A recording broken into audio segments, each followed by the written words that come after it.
sí ìkànnì ojúlówó ọmọ Yorùbá, ìkànnì tó gbẹ̀rẹ̀gẹ̀dẹ̀.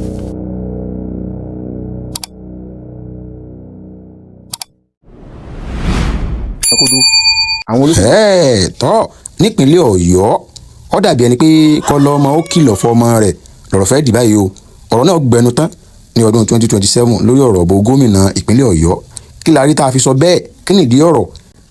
tẹ́ ẹ̀ bá gbàgbé lónìí ọjọ́ 17 ọdún 2026 oṣù kínní ó ní ọ̀gbẹ́ni Oríyọmí Hamzat ti lọ kéde fún gbogbo ayé pé àwọn fẹ́ ṣe gómìnà ìpínlẹ̀ Ọ̀yọ́.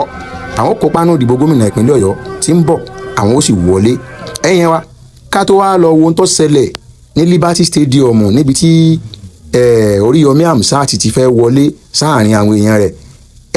gómìnà Ṣèyí Mákindé sọ ọ̀rọ̀ kan, wọ́n sọ ọ̀rọ̀ kan bí òwe làlúlù àgídìgbò. wọ́n sọ̀rọ̀ yìí níwájú ọba Olúgbọ́n àti Iléegbọ́n níbi táwọn èèyàn wọn ti yìn wọ́n lánàá òde yìí.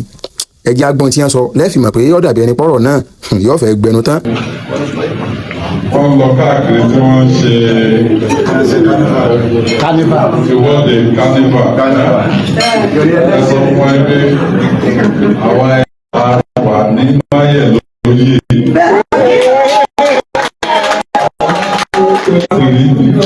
Bí mọ́rọ̀ bí Jackson oríṣiríṣi ló bẹ̀.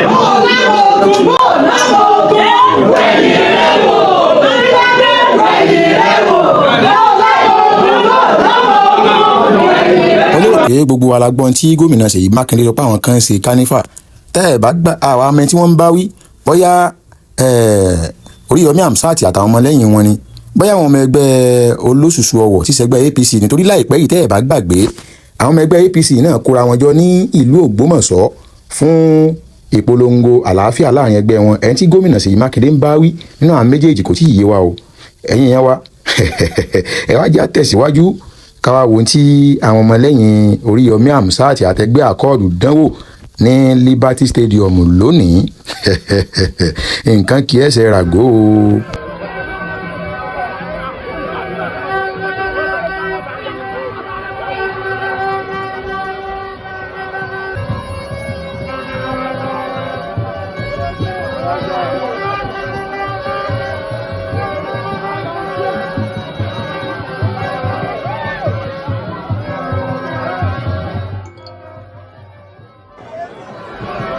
ohun tó kàn báyìí náà ni kó tó ní bá lọ gba declaration òun náà ni láti lọ gbọ́rọ̀ láti ẹnu aṣojú fún gómìnà the people's governor nípínlẹ̀ Ọ̀ṣun gómìnà Adémọ́lá Adélékè tó sì jẹ́ pé aṣojú wọn ti wà ní àyè.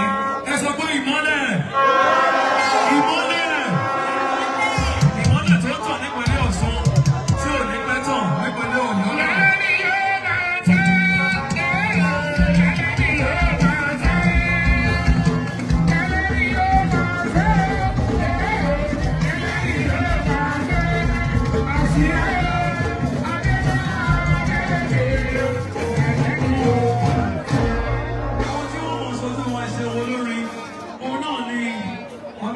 Dr.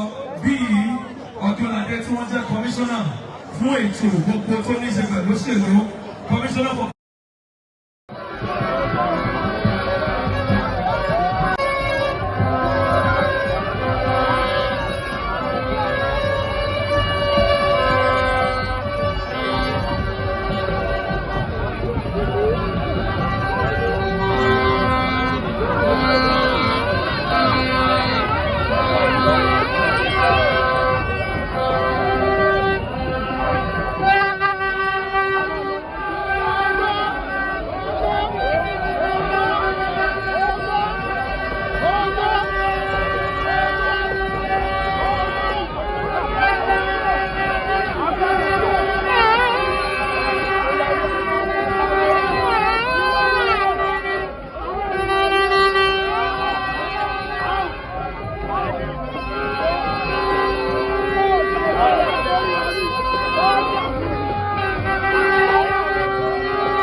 gómìnà Ṣèyí Mákindé, Oríyọmí Hamzat àtàwọn tó kù náà jọ wọ ṣòkòtò kan náà, wọ́n jọ kẹsẹ̀ bọ ṣòkòtò kan náà ní 2027.